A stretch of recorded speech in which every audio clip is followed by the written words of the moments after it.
sâu. Người cần ai cũng nhắn tên anh trong thương yêu.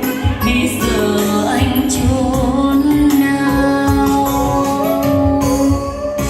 Bạn bè của ta mỗi đứa tha phương một nơi. Phố ngày xưa nay vắng anh không còn vui. Và hàng cây me chút lá khô trên vai tôi.